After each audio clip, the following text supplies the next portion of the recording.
Je ça dit quoi? Petite séance bras et épaules que tu vas kiffer, je pense. Où je martèle les épaules et même les bras en vrai. C'est une super séance que tu peux éventuellement refaire si t'aimes bien. Voilà. Si tu penses que tu manques un peu de bras ou éventuellement d'épaules, ça peut être une bonne séance pour toi. Ça manque un peu d'avant-bras, je dirais, dans cette séance, mais bon, je les ferai dans une autre séance.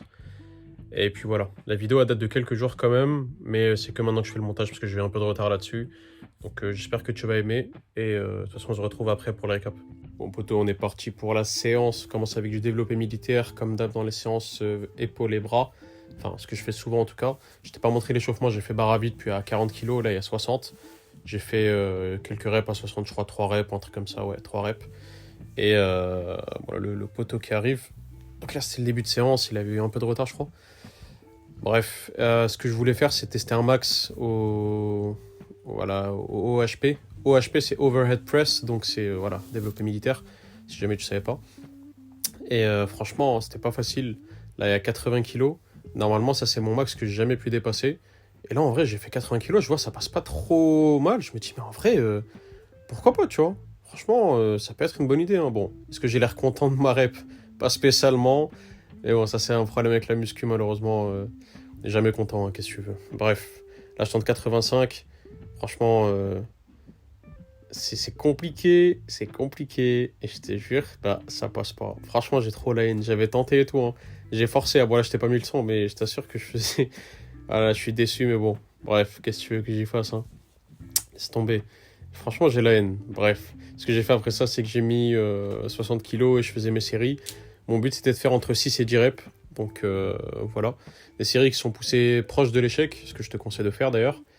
Et voilà, vraiment, pas grand chose de plus à dire. Essayer de garder une bonne technique, essayer de bien descendre jusqu'à que la barre touche tes pecs à peu près, si tu peux, si ta morphologie le permet.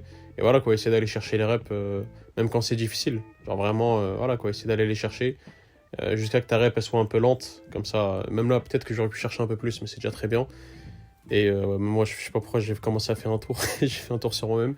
Et ce que j'ai fait en fait, c'est que je faisais ça en superset avec des tractions en supination à une main excentrique, donc juste la descente, parce que je peux pas du tout faire la montée pour le moment. Et j'ai envie de travailler là-dessus. Ouais, les avant-bras comme ils ressortent. Donc je travaille juste sur le fait de tenir la descente. Bon là, on voit pas ton corps, mais bien sûr mes pieds touchent pas par terre, hein, sinon ça sert à rien. Enfin, c'est pas que ça sert à rien, mais sinon c'est un autre exercice. Et je crois que j'en ai fait à peu près 3 par côté. C'était assez difficile. Vraiment, la sensation sur le biceps, elle est chelou, hein. Bon, je pense pas que je vais me déchirer le biceps, tu vois, mais c'est un exercice où, franchement, si tu fais pas gaffe, tu peux te déchirer le biceps. Bref, une petite vue arrière du développé militaire, là, on voit bien les épaules qui ressortent, le dos qui est bien stacké. Je sais pas comment expliquer ça, mais en gros, faut que tu aies tes omoplates en position arrière. Et voilà quoi. Franchement, les trapèzes aussi, ça travaille pas mal pendant le développé militaire, hein. Ça, il y a beaucoup de gens qui le savent pas. Surtout les trapèzes supérieurs, mais un peu des trapèzes moyens et inférieurs. Et franchement, super exercice de développé militaire. Il y a même la clock-off press. En gros, c'est du développé militaire. Ouais, t'as vu comment je grind la rep? Bon, elle est pas passée. Là, j'ai fait le flemmard. Honnêtement, ça devait passer. Bref. Il y a un truc qui s'appelle la clock of press, c'est comme du développé militaire, mais en gros derrière la nuque, quoi. Du développé nuque, je crois qu'ils appellent ça. Franchement, c'est super. Il y a beaucoup de gens qui disent ouais, c'est pas bien, c'est mauvais, je sais pas quoi, mais moi j'y crois pas. Et ça développe bien le côté de l'épaule, voire même l'arrière d'ailleurs. Donc ça, c'est fou. Et je vais bientôt commencer à m'y mettre. Donc là, je te montre la deuxième série avec les tractions négatives. J'en ai fait que 2 par côté parce que ça commence à être trop dur. J'avais pas pris assez de repos, je trouve. Et puis voilà. J'ai fait ma troisième série de développé militaire. Là, j'avais plus de force. Je sais pas pourquoi, j'avais pas trop pris de repos entre les séries là. Et la dernière série de. Voilà, j'avais vraiment plus de force, j'avais plus de jus. Les épaules, elles étaient cramées. Donc, voilà, je me suis arrêté là. Honnêtement, peut-être qu'on aurait pu dire que j'aurais pu faire une rêve de plus ou quoi, mais bon. Vraiment, j'avais plus d'épaules là à ce moment-là. Donc, j'ai préféré passer au bras, puis faire les élévations latérales, au lieu de faire les élévations latérales directes. Donc là, on a des extensions triceps à la poulie. Il y a 50 kg, donc c'est tout le poids qui est dispo. J'ai fait moins de reps que ce que j'aurais pu, je pense. Je suis allé chercher mes reps quand même, mais honnêtement, là, j'aurais pu en faire plus. J'en avais une, peut-être deux. Ce jour-là, à mon souvenir, j'avais un peu mal au coude. Et donc, à chaque fois que je faisais un exo triceps ou biceps, je voulais pas trop forcer. Donc voilà, par exemple, au biceps, là, on va voir que je vais arrêter tôt dans la série. C'est dommage. Honnêtement, je pense que j'aurais pu faire plus. J'avais une mini gêne au niveau du coude, donc j'ai préféré pas trop forcer. Là, je commençais à la sentir, donc je me suis dit j'arrête là. Et donc j'ai fait plusieurs séries comme ça. Là, je t'avais mis celle-là en accéléré parce qu'il y a un gars qui va passer devant et du coup, bon, entre guillemets, il n'y a rien à tirer de la série. Après, bon, c'est normal, la salle était hyper blindée, c'est pas ma salle, donc je peux pas me plaindre. C'est la vie. J'aurais dû mieux qu'à placer la caméra ou la mettre un peu plus proche, etc. Bref, donc j'avais fait 3 séries comme ça. Vraiment, la base, si tu veux développer des gros bras, ce super set là, il est super du coup. Bon, voilà. Sans blague, sans mauvais jeu de mots. Et vraiment, moi je pense que, enfin, vraiment depuis que je fais ça, mes bras ils ont pas mal pris. Avant, je faisais pas de séance dédiée aux bras. Et depuis que je le fais, déjà, je pense que c'est ça la plus grosse différence. Bah, mes bras ils ont pas mal pris. Donc, je te conseille vraiment de faire ces 2 supersets là. Donc, le premier superset, c'est. Comment dire, extension triceps à la poulie classique et biceps curl, que ce soit aux haltères ou à la poulie. Et ensuite du triceps comme ça en extension behind the back, ou je sais plus comment ça s'appelle, behind the head ou peu importe. Bref, cet exercice-là, que ce soit à la poulie, enfin avec la barre comme ça ou avec la corde. Et ce que là j'ai fait, c'est que mais j'ai pas la deuxième série, bizarre. Je fais ça en superset avec des curl biceps en marteau. Comme ça, c'est un peu complet parce que j'ai déjà fait du biceps avec la poulie. Et donc là, je fais ça avec du curl marteau à m'en souvenir, même si c'était il y a longtemps. Là, je crois qu'il y avait 40 kilos à peu près, donc c'était assez lourd quand même. J'aurais peut-être dû mettre un peu moins lourd et faire plus de reps parce que j'ai déjà mis lourd au début, mais bon. Ah, du coup, j'ai pas du tout filmé mes curls marteau, bah super ça. Et ce que j'ai fait, c'est que j'ai fini avec des élévations latérales en superset avec un autre exobiceps que j'ai fait à la poulie, enfin celle qu'on utilise pour le tirage horizontal d'habitude, qui est juste à côté, je te montre juste après. Donc j'ai fait quelques reps, là je crois qu'il y avait 18 kilos, donc c'était assez lourd. J'avais pas trouvé 16 kilos, j'aurais préféré avoir 16 kilos et faire un peu plus de reps. Malheureusement ils y étaient pas.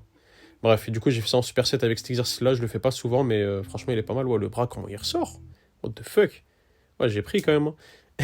Non, en vrai, c'est plus l'angle de la caméra et le fait que j'étais en zoom 0,5. Pour ceux qui connaissent, ils savent pourquoi que c'est plus gros. Il y a une distorsion.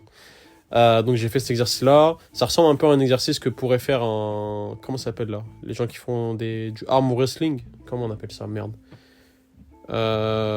Putain. Bras de fer, voilà. Ceux qui font du bras de fer. Et franchement, généralement, ils ont des gros biceps et des gros avant-bras. Donc leurs exercices, ils sont bien, honnêtement.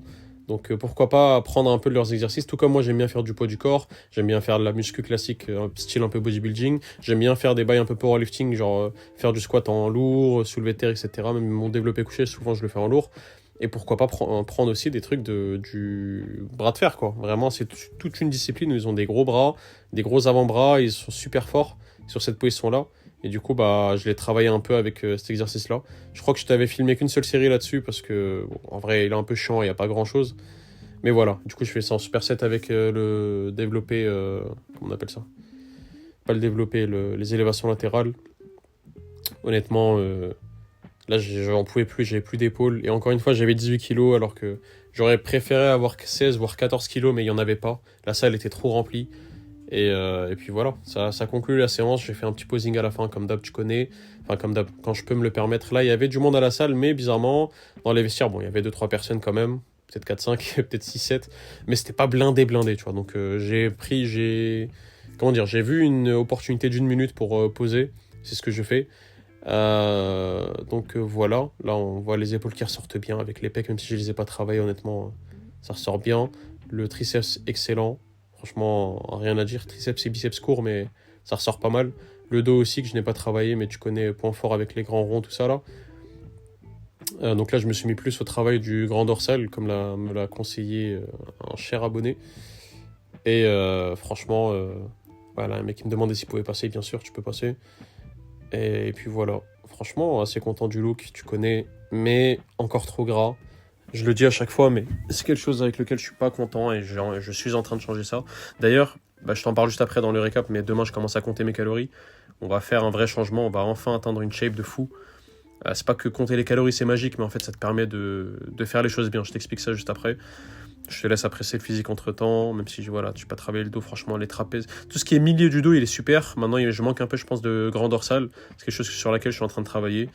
Et bah, ça finira par venir, hein. Je crois que je finis par une posing par une pause pour le grand dorsal, voilà. Franchement, ils sont pas mal, hein, les ailes, entre guillemets, mais pas au niveau que je voudrais, donc on va travailler là-dessus. On se retrouve pour le récap d'après-séance qui n'a pas été fait après la séance. On est le 10... Enfin, ça a été fait le 10 janvier, la séance, on est le, je crois, 22 ou 23 ou 21, j'en sais rien. Je crois qu'on est le 22.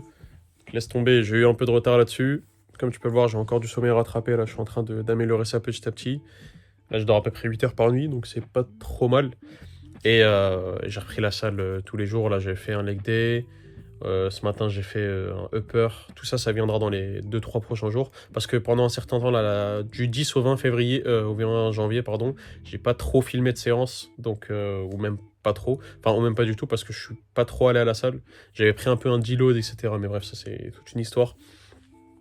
Et là, ce que j'ai fait, en fait, entre-temps, peut-être que si tu suis assidûment mes vidéos, tu le sais, j'ai fait une consultation avec Lucas Gouif. Donc, c'est un youtubeur relativement connu dans le milieu. Et donc une consultation, en gros, j'ai payé pour 1 heure avec lui. Donc on a parlé plutôt 1h30 d'ailleurs, c'est un super gars. Un jour, je ferai une vidéo comment Lucas Gouif a changé ma vie. Enfin, j'espère que ça aura changé ma vie parce que je vais te montrer dans les prochains mois le progrès que je vais avoir. Et mon but après, ça sera de moi-même te transmettre ces connaissances-là et voilà quoi, de faire en sorte que le lifter français en général s'améliore et que toi, tu t'améliores.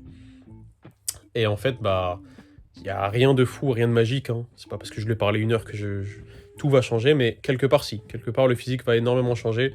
Il a commencé à changer. Demain, je commence à traquer mes calories enfin. Dans ma vie, je m'entraîne depuis 7 ans, presque 8 ans. Bon, bien sûr, en vrai, il y a eu 3-4 ans où je foutais pas grand-chose. Je les compte pas trop. Moi, je compte que j'ai à peu près 3-4 ans d'entraînement, 3 ans en vrai, d'entraînement relativement sérieux, mais entraînement sérieux, pas routine de vie sérieuse. Et donc, en fait, je traquais pas mes pas, je n'ai jamais traqué mes calories. Je dors comme une merde. Bref, il y a trop de trucs à côté qui sont mal faits. Des moments où j'essaie de faire des jets, puis j'essaie de manger beaucoup, puis je fais une jet, puis j'essaie de manger beaucoup. C'est n'importe quoi. Ça a fait qu'à chaque fois, je faisais un peu le yo-yo. Je m'améliorais pas. Je régressais même parfois. La seule constante qui est restée, c'est surtout les presque 3 dernières années, je suis allé presque tout le temps à la salle. Je ratais pas de séance, je m'entraînais souvent de façon assidue. Donc ça, c'est bien, c'est la base. Mais je te mens pas, surtout quand tu commences à t'améliorer, hein. Si tu as envie d'avoir un vrai physique, ça suffit pas. Ça suffit pas, il faut toute une routine de vie qui soit bien, avec le nombre de pas que tu marches, donc beaucoup de pas. Actuellement, je suis à 13 000, bientôt je passe à 15 000. Je t'expliquerai ça dans une prochaine vidéo. Et donc avec un bon entraînement, bonne routine en termes de pas, de dépenses caloriques, et si possible, traquer tes macros. Je te mens pas, quand tu ne traques pas tes macros, tu manges un peu aléatoirement. Il y a des gens pour qui ça marche parce que, soit par hasard, soit un peu intuitivement, ils arrivent à bien manger. La plupart des gens, intuitivement, quand ils comptent pas leurs calories, ils sont largement au-dessus. Pour la plupart, certains sont en dessous et du coup, ils arrivent à être secs, même s'ils n'ont pas trop d'énergie, etc. Mais ils ont quand même des bons physiques. La plupart des gens, ils sont largement au-dessus en termes de calories, ils mangent beaucoup plus. Du coup, ils sont toujours gras, ils sont jamais contents avec leur physique alors qu'ils se donnent à fond à la salle. Là, je parle de moi et d'énormément de monde. Et donc justement, là, cette réalisation que j'ai eue, en regardant le contenu dernièrement de Lucas Gouif et même en prenant la consultation avec lui, c'est vraiment quelque chose qui est en train de changer entre guillemets ma vie, mais dans le sens muscu du terme, hein. C'est juste que je te partage pas encore trop de choses sur ma vie perso, donc la seule chose que je te partage surtout, c'est lié à la musculation. Et donc, techniquement, il a changé ma vie dans ce que je te partage. Voilà, je commence à traquer mes macros demain. Je pense que je vais partir sur genre 3000 calories. Pour ma taille, mon poids, mon activité, c'est à peu près bien. Je pense que ça sera pas loin de la maintenance. Peut-être que je serai en léger surplus, mais je pense que je serai bien à 3000 calories. Et l'objectif, ce sera d'augmenter ça en augmentant les pas en même temps. Bref, un jour, je te ferai une vidéo complète là-dessus.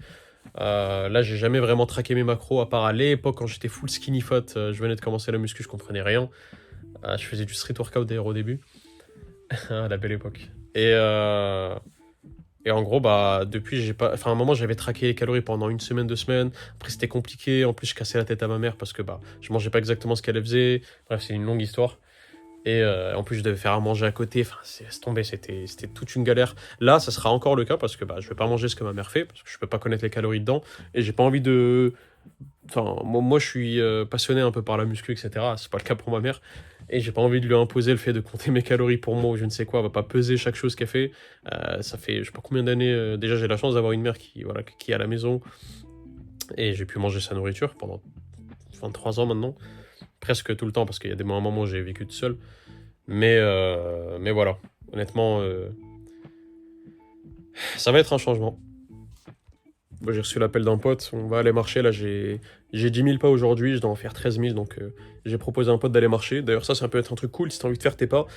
Si t'as un pote qui fait rien ou qui est libre ou voilà, propose-lui d'aller marcher. Bon, mon pote, généralement, c'est quand il revient du taf, on se fait un petit tour. Là, j'ai que 3 000 pas à faire, donc c'est 20 minutes, mais toujours ça, c'est mieux de le faire avec un pote que tout seul. D'habitude, je mets un podcast, etc., je marche, mais toujours mieux de le faire avec un pote, on discute, etc., et ça fait passer le temps. Euh, donc voilà, donc j'ai 3 000 pas à faire. Je finis ce que je disais, ça sera un gros changement dans ma vie, le fait de compter mes calories. Et je pense que ça va complètement changer mon physique si j'arrive à suivre la trame, la marche à suivre que j'ai donnée, enfin que j'ai faite avec Lucas Gouif en consultation. Et honnêtement, là ça va, je vais atteindre un physique légendaire, t'es pas prêt. Là, je le dis depuis 2 3 vidéos, mais là c'est le Archie là, l'Archie va dévoiler un vrai physique.